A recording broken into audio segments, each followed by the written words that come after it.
On this episode of AV Week, Leyard has bought Planar, Extron has bought Entwine, and we're going to talk about where exactly projection mapping belongs. All that and more, next on AV Week. The network for the AV industry.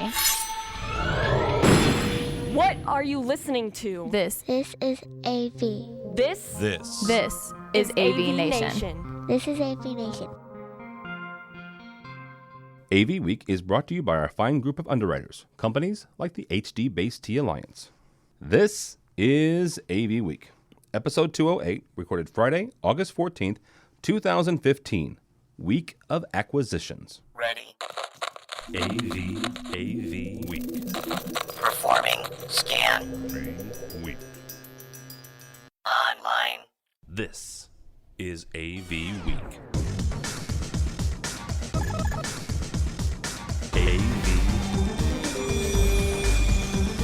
AV Week. This is AV Week, your weekly wrap-up of audio, visual, news, and information. My name is Tim Albright. I am your host. With us this week, his name is Chris Bach. He is from Extron Electronics. How are you, sir?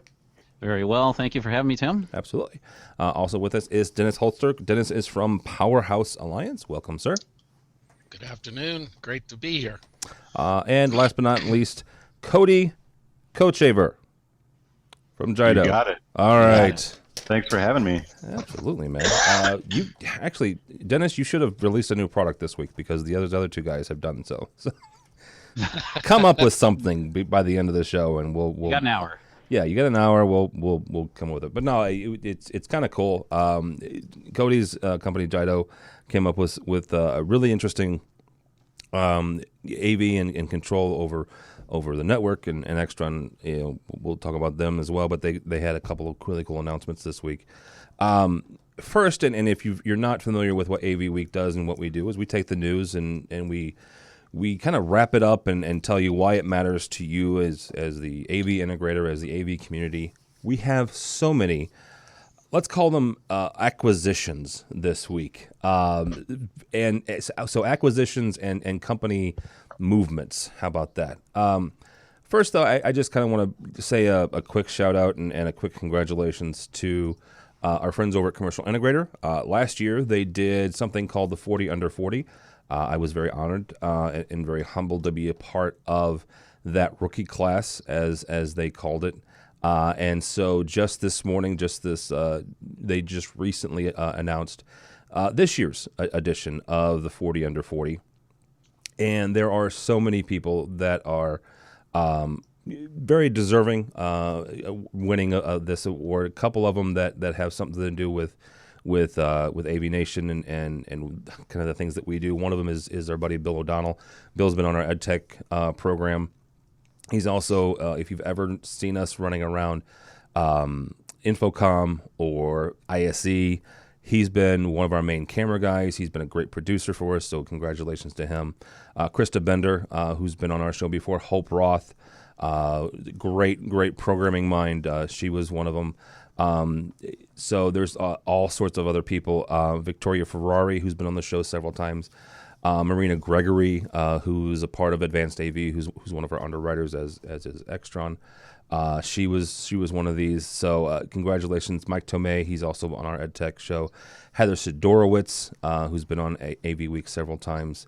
So if you're interested in it, go to commercialintegrator.com. A lot of these folks are going to be with us next week at the CI Summit, and that's another programming note for you. We're going to do a special from the CI Summit next week in DC, I think. Yeah, it's in DC. So there's the 40 Under 40.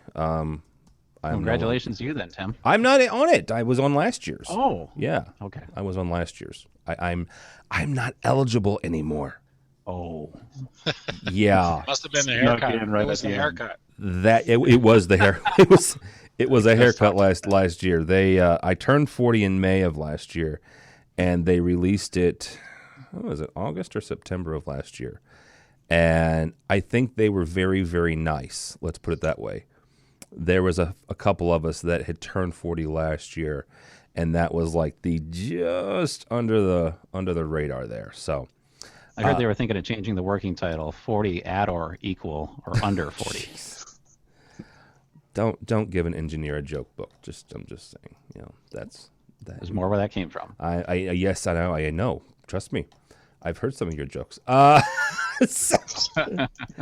It's just starting. All right, let's see. Who the heck should we go to first? All right, let's do Leyard. Right, Leyard purchased Planar. Leyard. Leyard made a huge splash this year at InfoComm. They had some really great displays, and they now have purchased, or in the process of purchasing, Planar, which traditionally has been more of a video wall company in that sort of I guess, that area of the industry. Dennis, we'll start with you on this one. What does this do for Leyard, first of all, and then what does it do to Planar? This acquisition, this coming on board, this company that seems to be at least on the upswing as opposed to, floundering in the LED wall space. First and foremost, it puts them on the map.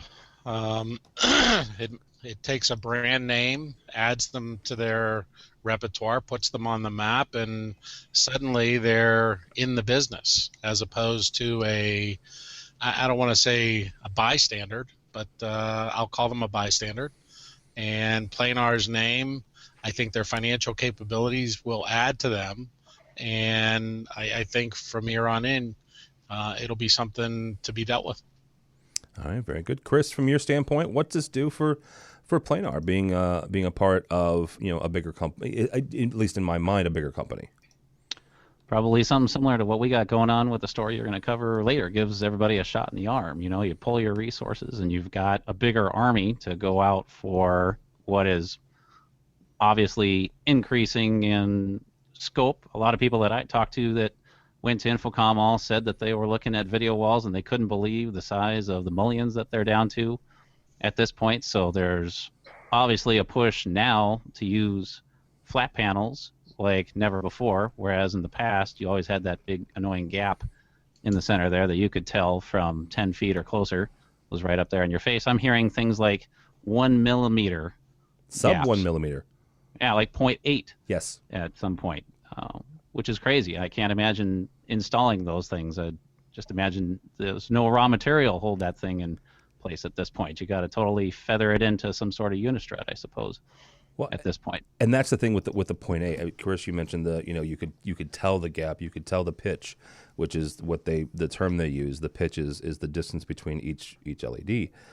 The pitch is less than a millimeter now, and 10 feet off you can't tell, right? 10 feet off you can't tell that it's an LED. So, Kody, from your standpoint, you've been in AV for a long time. What does this do for Leyard? Yeah, I think it's a really interesting move. Planar has such a great name, and Leyard being a larger company, it's going to be interesting to see how they approach this acquisition, whether they stick with that name, that sub-brand name, or if they kind of layer them into, their larger corporate name. Having that reputation in the industry already as they do, it'd be hard to move away and drop the brand name. So yeah, it'd be interesting to see what happens. All right, so let's pull in somebody who's done this week, and that's Chris again. Well, Extron announced this week that they purchased Entwine AG of Zurich, Switzerland, a company, quote unquote, involved in software development used for producing open source technologies. Entwine specializes in building end-to-end video capture and presentation capture solutions. So, Mr. Bach, you got some interesting things. You do something called an open box, where you break open, you take an Extron product and you crack it open and you show people how it does and what uses. It's interesting because you don't edit the sucker. You go from start to finish, and you're getting ready to do one for your guys' existing video capture. What does this do for you? What does this do for Extron? Well, the S&P 351 is the box that you're talking about. That's one of our most red-hot things we got going now. It is a capture box, and it is a streamer simultaneously. And what it does for us is it gives us a big shot in the arm software-wise for ways we can manage a box like that. So a lot of these kinds of boxes frequently are marketed for higher education. So you got a class, you miss the class, you watch it after the fact. But a box like this could very well be in a hospital. It could be in some sort of corporate environment too, where you have a sales meeting and people watch it after the fact. The software that these SEAL team engineers wrote handles these kinds of boxes. The OpenCast Matterhorn open standard software is an example of what I'm talking about. It on some server talks to these units and says, based on a calendar, I want you to record this class for this long, and then when I'm done with it, put it in this location, and then have somebody go in after the fact and add metadata or thumbnails so that it's more attractive and easy to find. You could be dealing with hundreds of thousands of recordings by the time it's done. So the box has a relatively easy job, but it does a good job with it. But sometimes managing all that content on the back end takes a lot more work, and that's what those guys did, was basically software like that OpenCast Matterhorn that makes all that management possible, either on a small scale or on a huge enterprise scale. We have some stuff that we've been making called SCM and EMP, the Streaming Content Manager, and our player, and this takes that to the next level.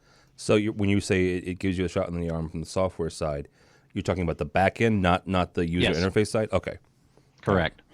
The user side could be any number of things. There's a face on the SMP with a bunch of buttons, so if someone's got it in a podium and they're comfortable with transport control buttons, they can do it right there with no control system. Or we could have a touch panel or some sort of panel in the room that controls things like lights and projector down and things like that to operate that. Or we could have it all automated through this kind of software like we're talking about. It could either be pushed, it gets assimilated by OpenCast Matterhorn, or it imports an iCal file, something that OpenCast can create or Google Calendar can create, or any number of other things. Okay, all right. Dennis, from where you stand, what does this mean for both for Entwine, but also for Extron and their class capture stuff?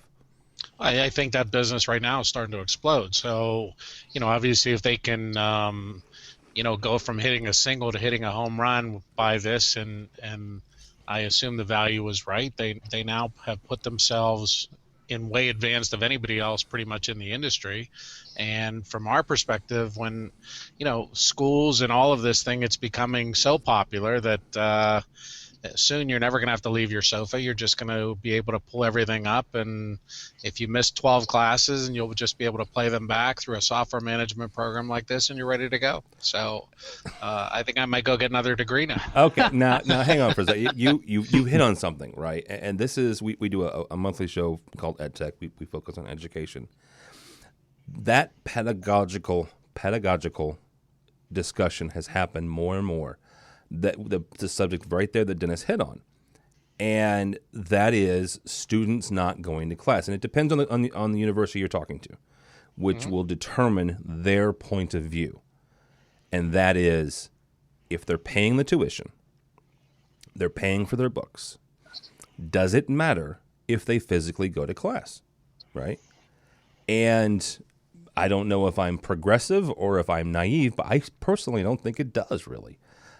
You've had iTunes University has been around for years. We're talking probably, I know for a fact, 8 years. And you've had folks like Harvard and Stanford and so many others put their classes online. And Dennis, you're right. You could go get another degree from the company. What's interesting, though, Tim, is I just talked to a couple of universities earlier this year, and there's a disparaging gap between forward-thinking ones like you're inferring and some that have been in the game mostly on the instructor side for decades, where they worry this technology will devalue their existence.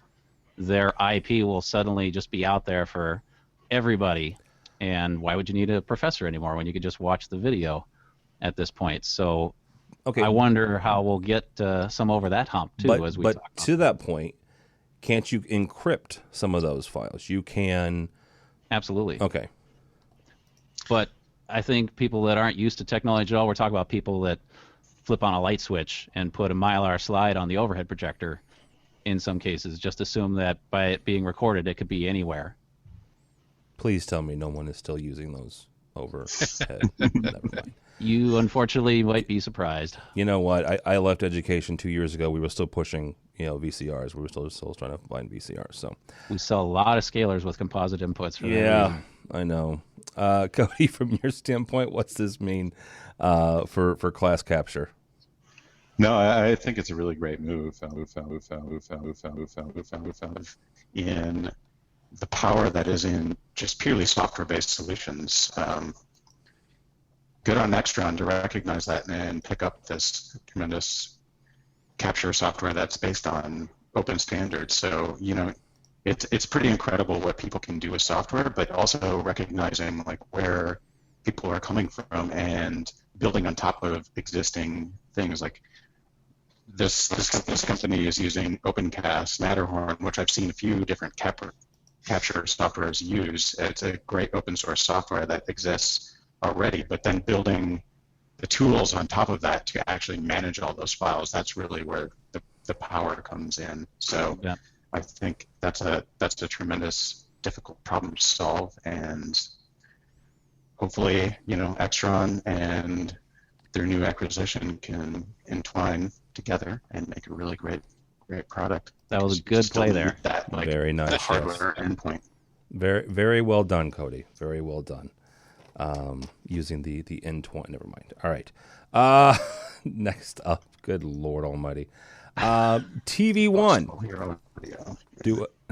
tvOne is, I guess the best way to put this is divorcing Nortek, which is interesting. And let's kind of go through this if you haven't paid attention to Nortek the last few years. Let's look at, well, we've got an interesting, somebody has their speakers. We got a feedback loop somewhere. We do. Nortek has had some acquisition fun over the last few years. They picked up quite a few folks, and tvOne was one of them. And now they are doing an MBO, which I am not I do not have an MBA. So this is basically, I'm putting it in Tim speak. They're divorcing from Nortek. They're doing a management buyout. And they say tvOne's part, they're very excited about it. They expect this to actually be the best thing for the brand and for the company. Dennis, we'll kick this off with you. Is this, are they right? Are the folks, the management team at tvOne right? Is this a good thing for tvOne? Nortek went out and assembled a bunch of great companies. And then these companies were acting on their own basically and decides to integrate them. And I think hindsight's always 20/20, but the integration, they tried to integrate them all at once. And I think what happened is this is a case of a good company being in the wrong place at the wrong time. And with so much going on at Nortek and Core, et cetera, I think this company found themselves on the outside, as did some of the other ones, and they just weren't proceeding quickly. This one went a different direction. The other ones are starting to get adapted and doing okay, but I think that's what this was. It was just at the wrong place, wrong time, not moving, and the management there said, hey, maybe we got to get away. Yeah, and that makes a lot of sense. I mean, Core has had some issues, some financial issues over the last year or so. So that's probably the best. Seriously, let's go on to projection mapping here. One of the things that's happened at trade shows over the last year or so has been this whole projection mapping thing. And this year is probably, at Infocom was on display like no other, and no pun intended. Panasonic had the mapping of the Tesla, which, first of all, having a Tesla mapped is really freaking sweet. So, Chris, what are they going to do with the car when they're done? Well, give it to me. I don't care. Okay. Yeah, they should have done a giveaway. Exactly. Hey, Cody's back. Yeah. Kody, we are all together. We are all together. Let's see if we can get through this. Kody, is there a real use case, I guess, or what is the best use case for projection mapping other than to make stuff like a Tesla look cool? Well, I mean, I've seen some really interesting use cases for projection mapping, and that's mostly in like large production. So when you're doing shows, like these amazing shows that you go see, like Cirque du Soleil. Cirque du Soleil is something that comes to mind. Exactly. You go down to Vegas and you see these tremendous shows. And the really difficult thing about projector mapping is you need all this content that's actually made for that projection source. It's not like a screen. I mean, you have, we had the 4x3 screens and then we had to move to 16:9, but you're building content specifically for that projection surface. So projection mapping, I think, it belongs in that very specific, very unique use case where you're entertaining people. I think that's my opinion. Okay. You bet. Where it belongs. All right, Mr. Bach, from your standpoint, where does projection mapping belong? In an experience center where you want some whiz bang wow, or a museum, or like we were just talking about, Cirque du Soleil kind of stuff, entertainment. It's a major undertaking to pull one of these shows off. You've got, in this specific case, this Infocom set up 6 projectors, which by itself is an investment.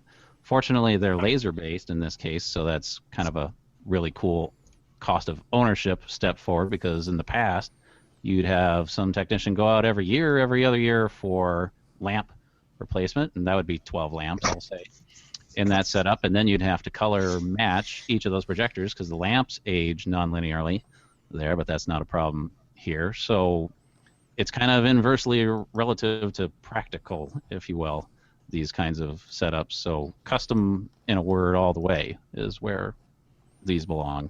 You have to stand out, make an impression. But aren't we getting to the point where this is becoming commonplace? And I say that through the lens of I don't engineer the projectors, right? And the places I've seen these have been traditionally trade shows where, Chris, you're right. They invest, they bring the product. They've got 6 projectors. They've got 3 projectors. But good Lord, it maybe they're making it look too easy, right? Well, that's the goal. Well, okay. I mean, if it was impossible for everybody to do, then it wouldn't be appealing as a technology. You want it to stand out. Well, look what we can do, and you can do too. With 6 of our projectors. You have to, you got to take these 3D objects, you have to put them in software and find boundaries so that it ultimately shoots correctly onto there. So you've got the 6 projectors, you got the special structure, you've got the content that got created, and only a certain number of people are probably equipped to do that. Yeah. All right, Dennis, from your standpoint, where does projection mapping belong? Luxury, wow, and entertainment. Okay. And that's really the bottom line. It belongs in Disneyland too. Apparently, we're doing for the 60th here, just down the street from our mothership in Anaheim. Apparently, they're lighting up the buildings with content. Josh told me that it was some of the best mapping he'd ever seen in his life. Well, and that would be our editor-in-chief, Josh Schrago. And this is not the first time that Disney has done it. They've been mapping both the castle in Disneyland as well as Disney World. I saw some videos over the winter of them taking the castle and taking scenes from Frozen. Again, over the winter, and that makes sense because it's frozen, it's snow and all that jazz. Sorry, sometimes you have to explain it to the folks who don't have a 7. That haven't heard the soundtrack 400 times. Well, you have children under 10 or 12 in your house. You're going to hear, Let It Go in your sleep in a nightmare. Anyhow, so yeah, this is not the first time that the mouse has done it. And so the Disney and Cirque du Soleil, I get, right? You've got a lot of money. You have a lot of research going in. You've got a lot of technical talent. You've got lot of really, really talented folks who are Disney Imagineers. And if you've ever met a Disney Imagineer, holy cow, those folks are incredibly smart, incredibly talented. And every time I visit a Disney theme park, I'm thankful that they're out there. But that's not the norm, right? That's not, walking down the street or going to the mall and seeing that. That is a special experience, and maybe that's kind of what we're saying, guys. Is that it's an experiential thing? It's something where you go to something like that, and it's not that we expect it, but it's one of those things where when it happens, it's like, yeah, that this feels right. This feels like this is where this is supposed to be. So I can buy that. All right. let's go on. Another thing that you got that Extron released this week is something very interesting to me, at least. And Kody, we're gonna kind of tail off of this conversation into your conversation as to what Jito does. Chris, you guys released something, and We have that habit. what you do. A gentleman in the industry who covers this. He and I had a disagreement a couple years ago when you guys stopped doing Infocom, and his position was, you release something every month or so. I think every 6 weeks, which gets good press, right? And I get that and I understand that. But there's also the trade-off of physically going and seeing folks. That's a whole other conversation. So in the last 2 weeks, you have done that very thing, which is release 2 or 3 products. This one, as a programmer, right? And again, this is what I do on a full-time basis. I manage programmers for Innovad. This one is holy cow. It's called the TLC Pro, which the fact that you worked in a 1990s band is really cool. Yeah. It's an all-in-one touch panel and processor. Yep. Now, not the first one, but it's the first one that I'm aware of that is a touch panel, right? Right. I've had experience with button interfaces before that were all-in-one, but not an actual touch panel. So, first question is, what led to this specific one? Why go with the graphical interface and processor in one? The vast majority of what you see come out as a direct result of advisory councils we have here and dealer feedback. My job is, as a field engineer in 3 states, to not only commission things, design things, but take back what we either aren't making that people want us to make or that we should change, which we are already making. And you pointed out you've had experience with push button controllers. We've made what we call media link controllers for over a decade. Mm-hmm. And those are fixed. You can't get in trouble with those because you only have so many buttons. Yes, so you can. Well, yeah, okay. Just saying. I'll bite. I've done it. But you can get in less trouble. How's that? Yes, there we go. You have 11 buttons max to work with, and they can be configured to do a number of things, but they are what they are. They look the way they are. And the alternative to that is a touch panel, but then somewhere else has to be a box, a brain that has wires coming out of it. Well, the media link with the push button was the brain, so the wires were coming out of that, and that's what people were asking us for, and that is a direct result from that. And that panel size is kind of the sweet spot for a lot of medium, smaller rooms. You don't always need a 7-inch, 10-inch, 12-inch panel to operate what little equipment there may be in that room. So we took them together. All right, very good. All right, Dennis, we'll get you real quick, and then we're going to bring in Kody. Does this make sense? Does this, the whole all-in-one box, and I can see 2 sides of this. Yeah, again, as a programmer, I think I like it because it is, it's kind of like the all-in-one boxes for, that have amplifiers and DSPs and video switchers and processors all in one. This is kind of in that same vein where you have one device that kind of does multiple things. Does that make sense for end users, or would you rather see kind of a componentized system? It absolutely makes sense. All in one box. I mean, what are we going to have in the future that isn't touchscreen? I think that's the way everything is going to, and I think ease of use, people ought to be ecstatic that that's going to be now available instead of pushing all their buttons and the 800 wires coming out, and I think that's just where we're going. I just told you before, we're all going to sit on our sofa and never have to leave again. That's right. Other than you guys are going to have to go to get your haircuts, but other than that, I mean, it's we're going to be able to just sit here and do the information. We were Dennis. We were talking beforehand how a bunch of us got our haircuts this week, and Dennis did not because he's follically challenged, as it were. Kody, first question is: Does this fit in the world of integration? Yeah, sure. I mean, it makes sense that you can send out controls straight from any device, right? Like, as things become more and more connected and they're on a network as opposed to needing a physical connection, it makes sense that there's a piece of software or a piece of hardware or whatever that not only provides the user interface to the user, but also provides that network connection in the background to actually control all of the devices. So I think it makes sense. All right. Let's pull this into kind of what JIDO does, and you guys released this week. I'm not going to say go public because that makes it sound like you did an IPO, but you kind of made people aware of what JIDO is and what JIDO does. You guys do AV over it's a software, right? It's really similar to a couple other companies that I'm familiar with. One being my buddy Patrick over at AVGUI. He's in Germany. He was at Infocom this year, but it's configuration, but it's configuration that lives on a server, so it's more networked and enterprise based. How does something like this and other interfaces, because you still have to have an interface. I mean, there will come a time, most likely, where some systems will not require an interface, right? And I'm talking as a programmer here and somebody who sees this coming down the line.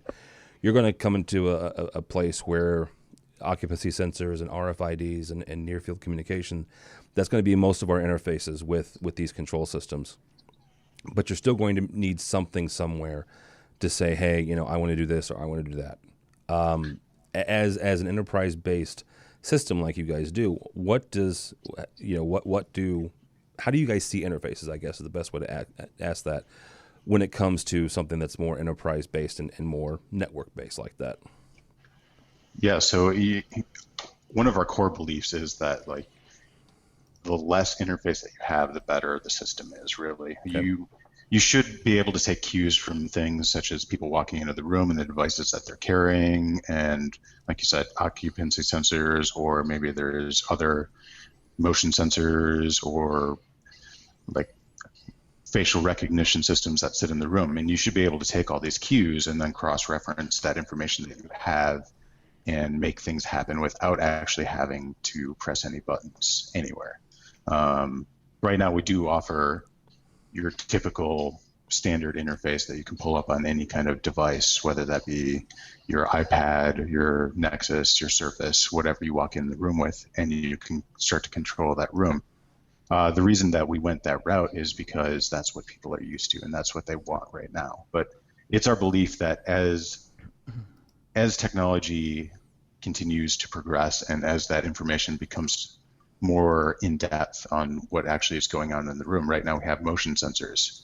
We know if somebody's in the room, but in the next 2 or 3 years, we're going to know who's in the room, mm-hmm. and we're going to know what's on their calendar, and we're going to know what's going on. And there's no reason for them to walk over to any kind of interface, press a button to make anything happen. That should just happen for them as they show up for their meeting or their class or whatever they're showing up for. So my question to that is, because I'm hearing that too from all sorts of people, because we make room scheduling things, we make obviously control systems of all shapes and sizes. How do you keep that system from misfiring when someone just came into the room to take a phone call, or a janitor comes in to clean up at night versus the monitor turns on or the screen drops down or this or that? That's like the next question that I've been wondering how to deal with going down the road. Yeah, you need more reliable data sources of what's actually going on in the room. Like I said, right now a motion sensor really isn't enough information. Exactly. Right? Like you notice that somebody's in the room, you don't want to go and start making all these actions. So right now, that's why we have the buttons you press. But in the future, as the technology progresses and we can use beacon technology or something that actually has some kind of information about who that person actually is. And then we're also connected to a calendar where we can cross-reference what's on their schedule. And we have a more in-depth data set on to what actually that person's intention in the room is. That's when you can start to remove those controls that right now are honestly still required. Mm-hmm. So are we talking about, because I know in my head what I'm talking about, and I'm talking about RFIDs and NFC or this or NFC, that. And, yeah. Are you talking about more universal logins, Kody? Or are you talking about stuff like this, where it's something you wear, and it can be a wearable, it can be something in your pocket like a key fob? Is that what you're talking about? Well, I think we've worked with some clients where NFC is a valid way to identify who's coming into the room. You have the badge, you're walking into the room, mm-hmm. That badge is in the room. That's great. But as these technologies start to become more adopted by all the users. Already in your pocket, most people have a phone, and that has beacon technology. Beacon technology is a unique identifier. So starting to look at those things that you don't have to hand out to people, and that is issued by your company, but you're just coming into the space that includes your identity with it. There's a lot of different ways to do that, but the phone is the one that comes to mind right now, and eventually watches or something like that. Yeah, the phone makes the most sense, because you've got all of this information, right? And it depends on... And it's in your pocket. And it's in your pocket, right? And my household, and I kind of do this on purpose because I want to see... My wife has an iPhone and I have an Android, and I do that on purpose because I want to see both ecosystems, right? You don't want two phones in your pocket. And I don't want two phones in my pocket, and... I'm just an Android guy. I'm just, I like Google. We use them for the Hangouts. It's everything. I use, Hangouts for my SMS, and it works for me, right? iPhone works for her. She's not as technical as I am. I'm not saying that you're not technical if you use an iPhone, but both ecosystems have this login information. Right, they know who you are and where you are, and obviously there are settings you can change. I was in LA last week for some training, and I got to hang out with Chris for a little bit. And there was we were going someplace, and I was going back and dropping off my rental, and I was looking for the Enterprise around LAX, and Google Maps said, "Hey, you were here 2 days ago. Is this the one you're talking about?" Sure enough, that's where I need to go. And for some people, that's scary, right? Guys that are my dad's age, right? My dad's generation. They get freaked out about stuff like that. What do you mean you knew where I was? Well, you know what? Resistance is futile, Tim. Well, it is. And again, there are settings. There are settings you can change. Then you can disable things. But for me, it works, and it makes my life easier. I have no idea where the heck the Enterprise that's connected to LAX is. I don't spend a lot of time in LA, but that feature right there is perfect for me. Just because of the amount of traveling I'm doing now with Innovad and some other stuff. Next week I'll be in DC for the CI Summit. I have no idea where any of this stuff is that we're going to, but thanks to Google Maps and and the other devices that are on my phone, I can find my way around in a city I've never been to. So, yeah, how did we all get along without that technology back in the day? You had a map. You had a map that you couldn't fold. Or I Thomas, remember printing out directions to job sites. Exactly. And then you would show up at the job site, and it's not the right place. And then what do you do? And then you're like, what do we do now? Well, because your instructions were 6 months old, and there was construction, and this and the other side. Yeah. All right, last story here from our buddies over at the Daily DOOH, from the National Bank of Canada. So here's an interesting thing. You can play tennis, right? It's in Daily do digital out of home. They do signage, digital signage that's outside the house. It's interesting things for this. First of all, it's to commemorate the fact that the Rogers Cup, which is a Canadian tennis tournament, but you can take your cell phone, and connect to this device through a QR code, and you can play tennis. It's a video game that you can play tennis on right there on the street, and it's thanks to National Bank of Canada, their interactive tennis thing.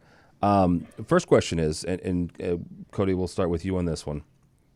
What is this? I mean, where are we going when it comes to digital signage and things like this? That's obviously it's an ad. Let's be frank about this. It's an ad for the National Bank of Canada. It's an ad for the Rogers Cup, but it's also something fun, right? And it's a way for them to kind of interact with clients and potential clients. Somebody that, I don't know, thinks that this is cool and fun, and hey, I'll go put my money in the National Bank of Canada. Where are we going to end up when it comes to digital signage? Yeah, I have an interesting case of deja vu here. Maybe 8 years ago or so, I did Umpqua Bank, and we put in a bunch of Wii's, and we had this digital signage, and they played tennis on it. So it's sweet. It's interesting that somebody had to write an application to do all of this, but I think in that project, it was an interesting pilot project that this bank did, and they were testing the, what kind of foot traffic is this different digital signage, different technology in our area going to bring into our bank. And you could come in and you could start to play the game, but then you also had the ability on those screens to kind of switch over and start to explore property. Like, I want to go out and look for a house to buy.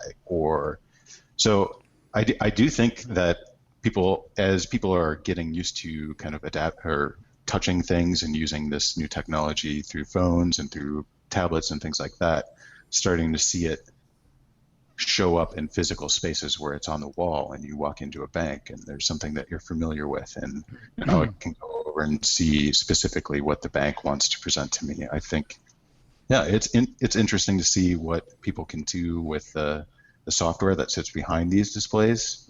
I think that's really where the power comes into what's going to happen with the digital signage stuff. No, absolutely. All right, Dennis, from your standpoint, where does this mean that we're going when it comes to digital signage and digital out of home? I mean, we've been talking about a lot of this today, where everybody wants to know where we are, what we're doing, and marketing is, in the simplest form, the magazines that you get on your desk today have gone from an inch thick to about, we were talking about the screen size, to about 1/8 of a millimeter thick. There's very few pages. Everything is going to become digitally to you through something.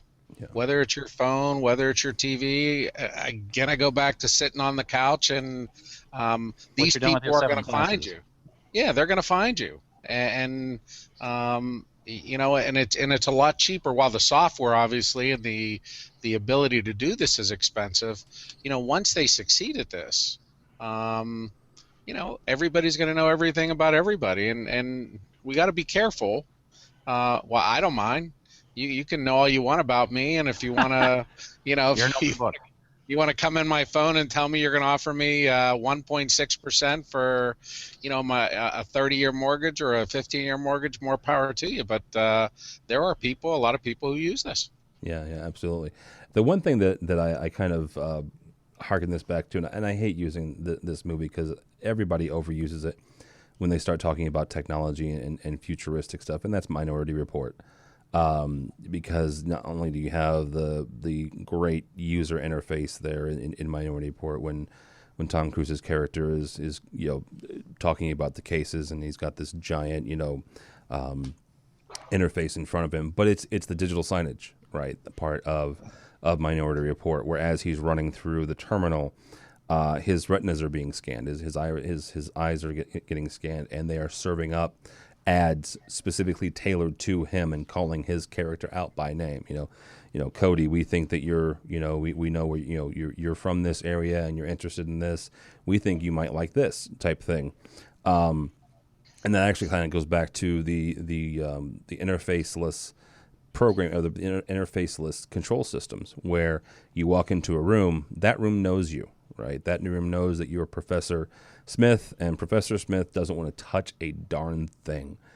There's a lot of professors out there like that, and they just want to, all they use is their iPad, right? So as soon as Professor Smith walks into the room, the phone is recognized by the control system. The control system drops the screen, turns on the projector, and only allows and automatically connects their iPad to the projector and allows them to present from the iPad. And as soon as that professor walks out the room, the system shuts down, right? That's some of what we're talking about here. So, all right, guys, that is going to do us. Mr. Dennis, thank you so much. Dennis Holzer from Powerhouse Alliance. How can people get a hold of you, sir? They can find me at dholzer at powerhousealliance.com or www.powerhousealliance.com. The nice thing is we don't release products. We just get in your eyes and market them and distribute them all over the country through 40 different warehouses. So if you're looking for anything in the residential field of audio, video, now security, and we're just really starting to poach into the light commercial stuff, we're the place to go, and we hope you'll come see us. Yeah, Tim, thanks for having me. Yeah, absolutely. Tell people what Powerhouse Alliance is specifically. Powerhouse is a consortium of 12 different members. that are territorially bound, that collectively we have 40 warehouses across the country. And our main base of trade is the integrator. And again, we got together as a result of audio and video residentially, and we've migrated into the light commercial stuff, residential security, doing a lot of network. We're one of the 6 people who sell Ubiquity products directly from Ubiquity, which has become an unbelievable line out there. So we catered to the independent integrator who can stop at one of our 40 warehouses. And again, in today's business, not a lot of people stock inventory, so we're just in time and doing pretty good at it. All right, very good. And we'll see you at CEDIA this year? You will see us at CEDIA. We actually have 2 booths. Wow. And we were the first group, and people are laughing, but I don't think they'll be laughing for long. We're the first group that has taken a deal with Vizio, and Vizio is going to be releasing a lineup of product specifically for the custom installer. And more importantly, they're going to be introducing the largest TV, which will be 120 inches diagonal, and we will be showing that in our booth at CEDIA. Okay, then.